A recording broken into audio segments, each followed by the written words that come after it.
TV has given modern humans an utterly false perception of society, of the world, and of each other. Through TV, the power elite have succeeded in creating a distracted, misinformed, divided and class-driven society suffering historical amnesia and completely oblivious to the true realities of their surroundings.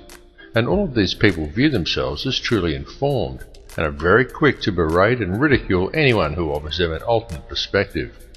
Subsequently, through the ideas put into their heads by TV and through a TV-driven obsession with the collecting of meaningless trinkets, fashions and possessions that the TV tells them defines who they are as people, the power elite have also managed to rob most of the common man of their wealth, their lands, their skills, their education and their history. But most importantly, it has robbed people of their ability to think critically and objectively. And that is exactly what television was designed to do and exactly why it was invented. Every television set is also specifically designed to emit alpha waves. These can be clearly seen as a series of horizontal lines that run across the screen from top to bottom at regular intervals when using a camera to film an operating TV set, but they cannot be detected by the naked eye. These regular lines are not simply a normal part of the functioning of your picture tube. They are there for a particular reason, and they travel across the screen at a predetermined and very specific pace. How often have you seen someone sit at a TV and say, "I don't like this program," and yet they sit there and watch it anyway? How often have you done it yourself? It is because these horizontal lines are there to generate these hypnotic alpha waves. Alpha waves place you into a trance-like state as you are told what to think by scripted newsreaders, and told what to buy, what to wear, where to go, and always kept otherwise distracted by sport, meaningless celebrity gossip, and a barrage of sex and entertainment, nowadays ever more frequently punctuated by messages of fear and warnings of imminent terror.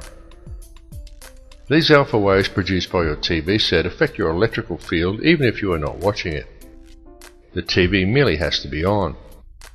They become addictive as your body becomes used to the energy field, and many people would simply feel unable to cope without the daily fix of their favourite TV show.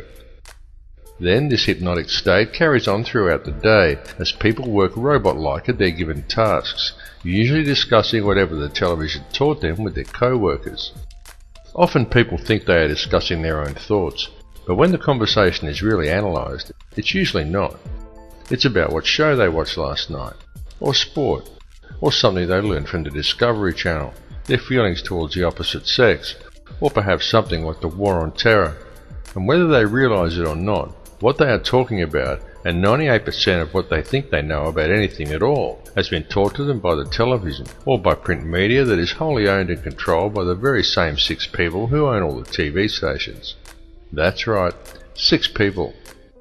60 years ago, the media in the Western world was run by 86 small corporations, who all competed to deliver the best and most informative news.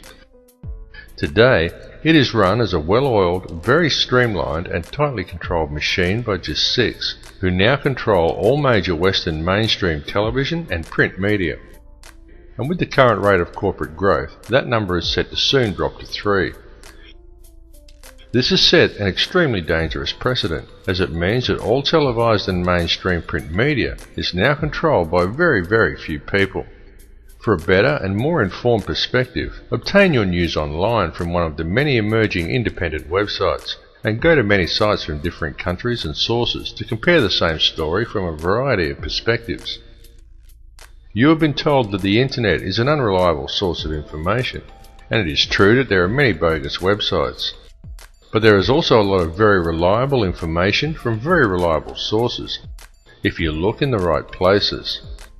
And remember, the ones who are telling you the thousands of independent websites who have opposing views to the mainstream shouldn't be trusted, number only 6. It is just that it is those 6 who control all major media. So those 6 are able to control most of what information gets to the general public, and how such information is presented. It must also be duly considered that all of these 6 media corporations have extremely close ties to major financial institutions and arms manufacturers. Such a conflict of interest immediately poses huge questions regarding the objectivity and reliability of any information presented by these organizations. And if that were not bad enough, each one of these 6 corporations gets their news from only one of 2 sources: Reuters or the Associated Press. These 2 organizations serve as an international news pool and channel all information down to the networks. Only Reuters actually owns the Associated Press, and Reuters itself is wholly owned by the Rothschilds.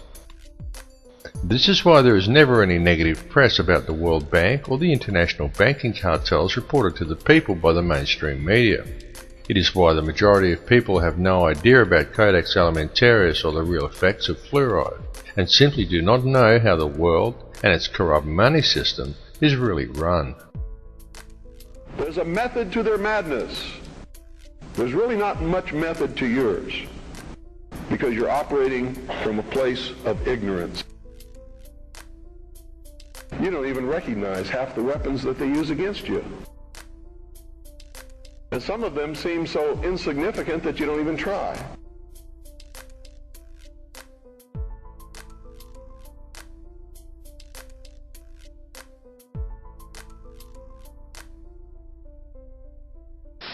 We're developing a society because of all of these different toxins known to affect brain function. We're seeing a society that not only has a lot more people of lower IQ, but a lot fewer people of higher IQ. In other words, a dumbing down, a chemical dumbing down of society. So everyone's sort of mediocre. That leaves them dependent on government because they can't excel. We have these people of lower IQ who are totally dependent. Then we have this mass of people who are going to believe anything they're told because they can't really think clearly. And very few people of very high IQ who have good cognitive function who can figure this all out.